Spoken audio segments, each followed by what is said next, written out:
So did they give you an effective close to go away with? So all of that comes within the arena of structure. Hook, content, close. Now we move on to, you can choose style. What is style? Style is a combination of three things. Sound of the voice, body language, and what I call pizzazz. What is sound? There are several areas you can evaluate sound, and they're all in there. For instance, was their voice loud enough? Was it clear? Was their diction easy to understand? Did they use easy to understand words, or were they trying to use slick, non-understandable words? What about intonation? This is all comes under sound. Intonation is the melody you give to a phrase. For instance, he quietly stood and spoke to the audience with a wild, uncontrolled passion. Is that intonation?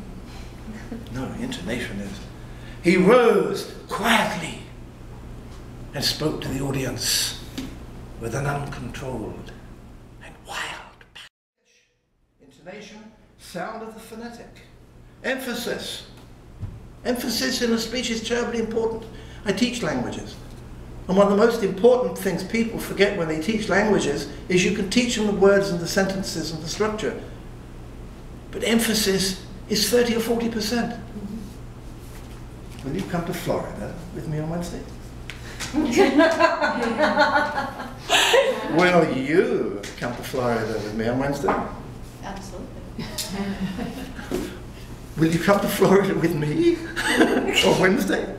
Totally different. How did they use the power of emphasis? We then come on to body language. Body language, obviously, how did they handle their body? Do they stand in front of you like this and speak for 10 minutes and you're completely bored to death? Or do they engage the audience? Do they bring the audience in? Do they lean forward when they have a question? When they move, do they move with a specific point in mind? Do they move this way properly? I want to ask you a question. Or do they just walk up and down like that because they've got nothing to do with their feet really and they completely confuse you, as a lot of speakers do? How did they move? Was their body language congruent?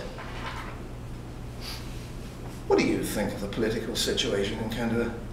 I don't really care. I'm telling you I don't care. What do you think of the political situation in Canada? There's a difference. One means I'm interested. One says I don't care.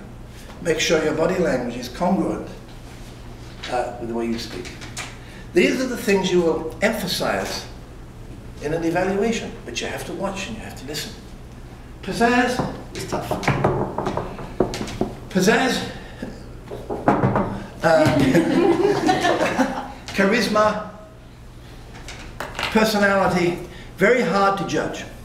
Very hard to judge, because pizzazz personality is a little bit like sex appeal.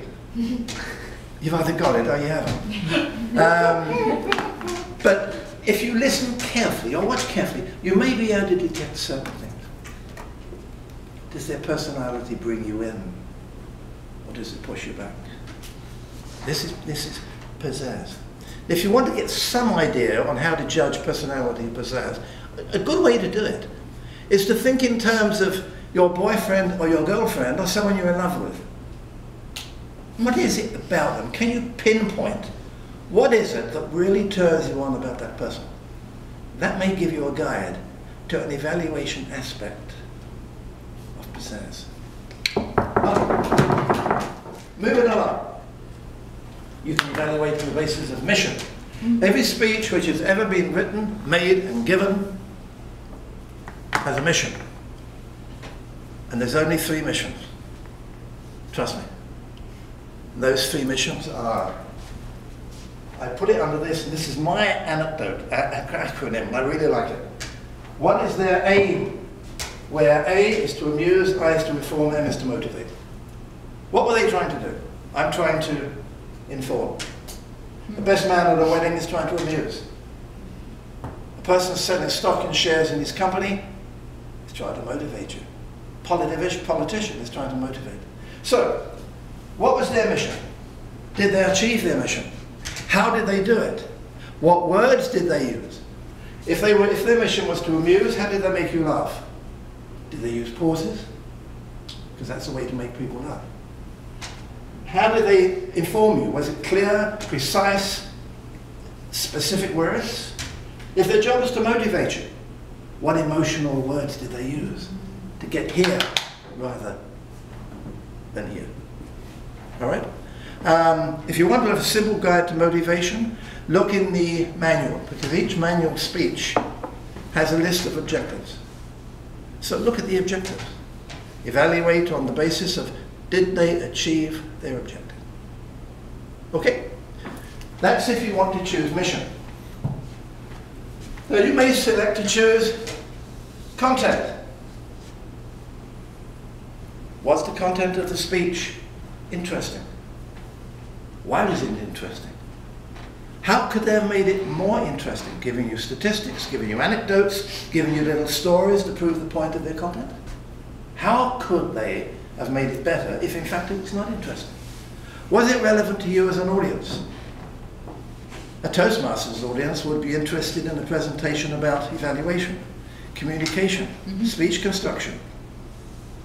They wouldn't be very interested in a speech on quantum physics.